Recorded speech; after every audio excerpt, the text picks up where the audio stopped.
Hello guys, welcome back to our channel, RimTubes TV. Una sa lahat, ako po ay nagpapasalamat sa mga subscribers natin na patuloy na tumatangkilik sa ating mga video, no? Patuloy na nanonood sa mga videos na ina-upload natin. So, maraming salamat din sa ating mga baguhan sa channel na to. So, sa nakikita natin, patuloy na dumarami yung ating mga subscribers at dumarami rin ang nanonood sa ating channel. So hindi pa nakapag-subscribe, kayo po ay iniimbitahan namin na kung maaari ay pakipindot ng ating subscribe button at huwag kalimutang mag-like, mag-share at huwag din kalimutang pindutin ang ating notification bell button para magiging updated kayo sa ating bagong upload na videos.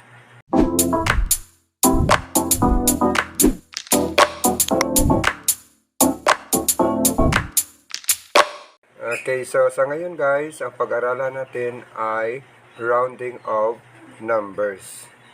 So wag na nating pahirapan yung sarili natin kung paano tayo mag-round off ng numbers.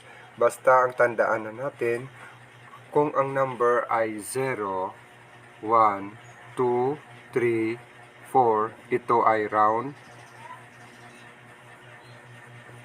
down. Pag ang number naman ay 5, 6, 7, 8, 9, ito ay round up. So, yun lang ang tandaan natin guys. 0, 1, 2, 3, 4, round down. And retain the numbers to be rounded. And then, pag ito ay 5, 6, 7, 8, 9, ito ay round up. Then, add 1s to the numbers to be rounded. So, halimbawa, 48. Rounded to the nearest tens. So, una, hanapin natin kung saan yung tens. Ito ay ones, ito ay tens. So, ang sinasabi dyan, i-round off natin to the nearest tens. So, ang tens ay 4. So, ang numbers na sumusunod sa tens ay 8.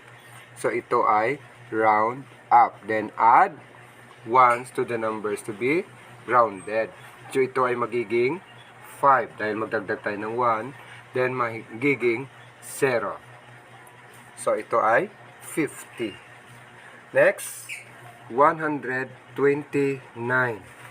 So, ang numbers na round off natin ay to the nearest tens. So, ang numbers na sumusunod ay 9. So, ito ay round up. So, ito magiging 1. Ito ay magiging 3, 0. So, magiging 1, 30. So, next, 148. Round off to the nearest tens. So, ito ay magiging 1, then 5, 0. So, bakit nagiging 5? Dahil ito ay 8. Round up. So, magiging 5, then 0. Next is 34. Round to the nearest tens. So, ang number ay 3. Ang sumusunod ay 4. 4. Round down. So, ito ay magiging 3. Retain the numbers to be rounded. And then, magiging 0. Next example.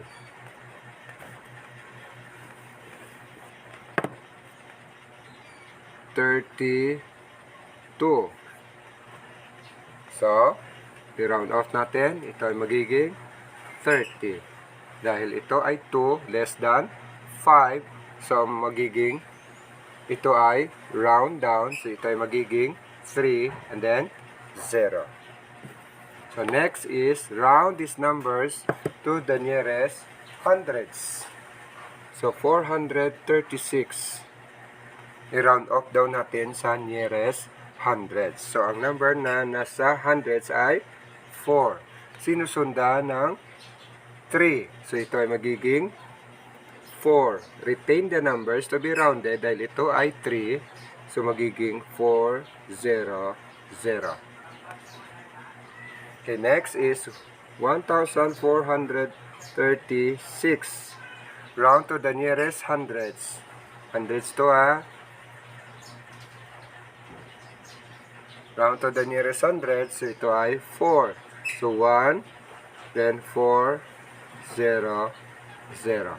Tandaan lang, if the number is 0, 1, 2, 3, 4, round down and then retain the numbers to be rounded. And if the number is 5, 6, 7, 8, 9, round up and then add 1 to the numbers to be rounded. So yun lang ang dapat nating tandaan in rounding numbers. Okay, so example again. 436 or gawin nating mataas, 4,000 or 43,639. Pag sinabing round the numbers to the nearest thousands, so alin dyan ang may thousand ang place? So ito ay ang 3 dahil sa thousand siya, ones, tens, hundred, thousands, and then 10,000s. So, i-round off doon natin to the nearest thousands. So, ang numbers na sa thousands ay 3. So, ilagay natin dito 4. And magiging 4. Dahil ang sumusunod ay 6. So, 4, 4. At ito ay magiging 0, 0, 0. Okay, so next example. Round these numbers 63,439. Pag sinabing round these numbers to the nearest hundreds, so hanapin agad natin kung nasaan yung hundreds. So ito ay ones, tens, hundreds, thousands, 10,000s. So ang numbers na nasa hundreds ay 4. So kopyahin na natin to. 6, 3, ang 4 ay magiging 4 pa rin dahil ito ay 3. So 0, 0. So 63,400. So ganun lang kadali kung paano tayo mag-round off ng numbers. Okay? So yun na muna guys. At thank you at maraming salamat at patuloy lang na manood sa ating mga bagong upload na video. No? So sa susunod ay discuss natin kung paano natin isulat yung numbers in expanded form, no? So, 'yon ang ating pag-aaralan sa susunod nating topic, no? So, maraming salamat at patuloy tayong sa hindi pa nakapag-subscribe, patuloy lang at huwag kalimutang pindutin ang ating subscribe button. Huwag kalimutang mag-share, mag-like. At huwag din kalimutang pindutin ang notification bell button para magiging updated tayo sa ating mga bagong upload na videos. So maraming salamat guys at God bless po sa lahat.